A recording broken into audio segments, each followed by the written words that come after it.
ठीक है आलोक जी, एक रिएक्शन इस पर आपका कार्ड है क्या इस बार, ये समझने की कोशिश करते हैं सर। पिछली बार जब आप चुनाव में गए थे, अहमद पटेल थे, एक बड़े रणनीतिकार के तौर पर थे, 19 साल की एंटी इनकम्बेंसी थी, फिर भी आप 77 पे अटक गए और उनकी सरकार बन गई। इस बार ऐसा 5 सालों में क्या कांग्रेस पार्टी ने किया है, कौन चेहरा है, कौन आपकी ताकत है जिसके बलबूते अगर आप 24 साल की भी एंटी इनकम्बेंसी को नहीं भुना पाएंगे तो फिर तो मुश्किल ही है ना सर। और भारत जोड़ो यात्रा भी गुजरात नहीं जा रही है, चुनावी राज्य था, क्या रास्ता ऐसा नहीं बनाया जा सकता था कि गुजरात को भी टच किया जाए? अंजना जी, गुजरात का चुनाव जिस समय पर होना है, भारत जोड़ो यात्रा वहां तक पहुंच ही नहीं सकती थी उस समय तक। शायद मीडिया के साथी इस बात को समझेंगे। दूसरी बात यह है कि बेरोजगारी में जिस तरह से 2 लाख बेरोजगार थे आज से 25 साल पहले, आज 40 लाख से ज्यादा बेरोजगार है। ये डबल इंजन एक इंजन तो फेल करके इन्होंने वर्कशॉप में भेज दिया, वो रूपानी साहब का तमाम डब्बे भी और इंजन भी। आज दूसरा इंजन लगाया है, उस इंजन का पता ही नहीं। एक स्टेटमेंट बता दीजिए मुझे उस इंजन की, दूसरे वाले इंजन की। अभी जो मोरबी में हुआ है वो भ्रष्टाचार का जीता जागता उदाहरण है। यही गुजरात मॉडल है कि मुन्ना भाई एमबीबीएस की तरह हॉस्पिटल्स को जिस तरह से सजाया जाता है, यही गुजरात मॉडल है। जिस तरह से महंगाई, बेरोजगारी, भ्रष्टाचार और ड्रग्स की लाखों करोड़ की कंसाइनमेंट पकड़ी जा रही है, ये जो उड़ता गुजरात इन्होंने बना दिया है, उसके बाद भी ये वोट मांगने की हिम्मत करते हैं। इनकी गौरव यात्रा जो है उसका जिस तरह से विरोध हो रहा है, एससी एसटी पर जिस तरह से अत्याचार हो रहे हैं, और पूरी की गवर्नमेंट बदल दी कोरोना के बाद। कोरोना में 4 लाख से ज्यादा मौतें हुई, उसका जवाब दे कौन है? केवल 1 महीने में 1.25 लाख लोग मर गए। जिस तरह से सूरत में वो जो भट्टी थी, शवदाह थी, वो पिघल कर गिर गई थी, उसके बाद भी ये जाकर वोट मांगेंगे। केजरीवाल जी के प्रवक्ता महोदय कह रहे थे अभी कि रोजगार पर हम मांगेंगे। बेरोजगारी दर दिल्ली के अंदर 3 गुना बढ़ गई जब से आप लोग आए हैं। महिला सुरक्षा, कितने रेप दिल्ली में होते हैं पता है? और वो पुराने ट्वीट्स उठाकर देख लीजिए केजरीवाल जी के, क्या है कि दिल्ली आज सांस नहीं ले पा रही है, कितना पॉल्यूशन है। अभी तक तो पंजाब की पराली को कोसते थे, अब तो सरकार वहां भी आपकी है, यमुना तो साफ हो ही गई होगी।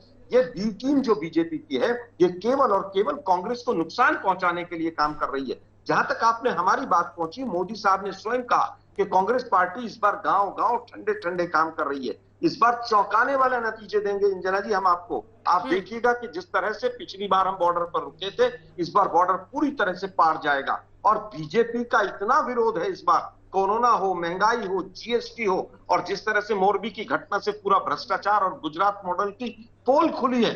ठीक है प्रेम जी, जवाब दीजिए। ठीक है शुक्ला जी, इसका जवाब दीजिए, उसके बाद संजीव जी आपके पास आऊंगी। प्रेम शुक्ला जी। नहीं, वो तो आलोक शर्मा जी स्वयं ही कह रहे हैं कि गुजरात की सीमा से कांग्रेस सदा सर्वदा के लिए पार हो जाएगी।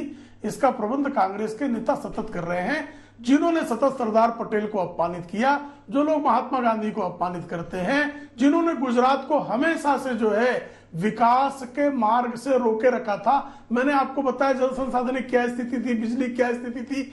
गुजरात का कायाकल्प हमने किया। अगर गुजरात का कायाकल्प हमने किया है तो गुजरात की जनता हमको वोट देगी। अगर आलोक शर्मा की और कांग्रेस के झूठे दावों पर भरोसा करेगी तो कांग्रेस के साथ जाएगी। आम आदमी पार्टी की हवाई किलों पर किसी को भरोसा होगा तो उसके साथ जाएगा। हमें पूरा विश्वास अपने काम पर है और इसलिए हम फिर से आदरणीय नरेंद्र मोदी जी के मार्गदर्शन में, आदरणीय भूपेंद्र पटेल जी के नेतृत्व में गुजरात में प्रचंड बहुमत से चुनाव जीतने जा रहे हैं। हमें पूरा विश्वास है। आलोक शर्मा जी के चेहरे पे विश्वास आपको झलक रहा है कहीं से? बेचारे परेशान हैं। क्यों आलोक जी परेशान है? मैं गुजरात में ही बैठा हूं। पिछले 1 महीने से मैंने लगभग सभी जिलों का दौरा किया। और अंजना जी, आप ही के शो में जो दूसरा इंजन लगाया था इन्होंने, पूरे 300 बच्चे बैठे थे और 300 बच्चों में से दूसरे इंजन का किसी को नाम नहीं पता था। भूपेंद्र पटेल जी का एक स्टेटमेंट बता दीजिए क्या है? वो केवल डमी बना के इन्होंने छोड़ दिए। यहाँ पर एक पूर्व अधिकारी है कैलाश नाथन, वो पूरी सरकार को चलाते हैं। और यही गुजरात मॉडल है कि किस तरह से अमीरों को फायदा पहुंचाया जाए, किस तरह से सस्ते में जमीनें व्यापारियों को दे दी जाए, यही गुजरात मॉडल है। और इसके अलावा कुछ नहीं है। जहां मैं बैठा हूं इसके 2 किलोमीटर चारों तरफ आप जाइए, एक सरकारी आपको बिल्डिंग नजर नहीं आएगी।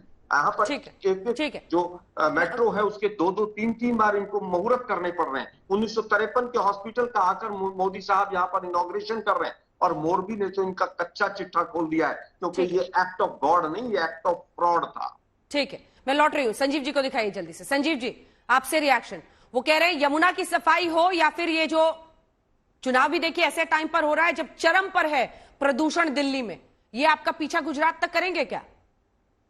देखिए, कांग्रेस की हालात देखिए कि आज कांग्रेस के प्रवक्ता को क्या कहना पड़ रहा है कि प्रधानमंत्री जी कह रहे हैं कि हम घर घर प्रचार कर रहे हैं, राहुल गांधी नहीं कह रहे।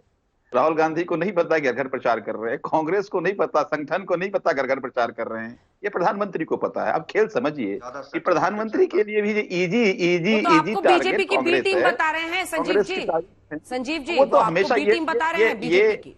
अंजना जी, ये हम भी नहीं तय कर पाए हैं, क्योंकि कांग्रेस कहती है बीजेपी की बी टीम, बीजेपी कहती है कांग्रेस की बी टीम, क्योंकि दोनों घबराए हुए हैं, इसीलिए बी टीम साबित करने की कोशिश कर रहे हैं। लेकिन एक बात समझिए अंजना जी कि दिल्ली की जनता ने 3 बार हमें चुना और एकमात्र पूरे देश में आजादी के बाद से आज तक पार्टी है जिसको लगातार 50% से ज्यादा मत मिलकर के सरकार हमने बनाया। और दिल्ली मॉडल ऑफ गवर्नेंस को पंजाब की जनता ने स्वीकारा और देखिए क्या लैंडस्लाइड विक्ट्री पंजाब के लिए वो हिस्टोरिक। ठीक है संजीव जी, इसी से जुड़ा हुआ एक सवाल है, इसी से जुड़ा हुआ एक सवाल है, आप ही से है, छोटा सा जवाब दीजिएगा।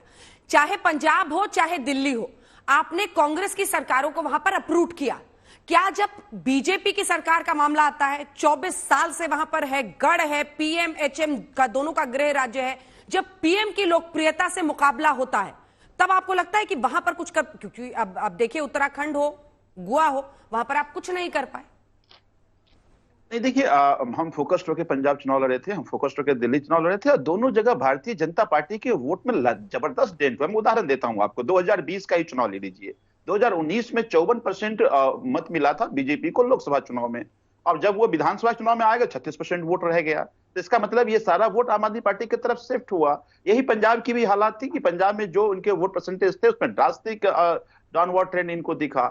मेरा यह मानना है कि अब गुजरात या हर प्रदेश की जनता आम आदमी पार्टी को अरविंद केजरीवाल कैबिनेट की उम्मीद कर दिखती है।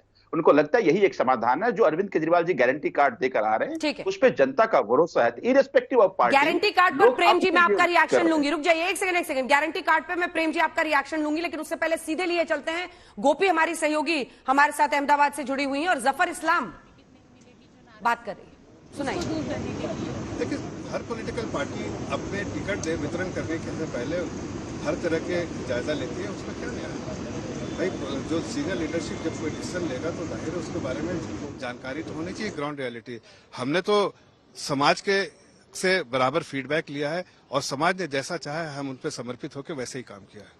चलिए, ये थे जफर इस्लाम जी जिनका कहना है कि हमने समाज के लिए जो डिसीजन लिया है और एंटी इनकम्बेंसी का यहाँ पे कोई किसी भी तरीके का असर जो है वो नहीं देखने मिल रहा है।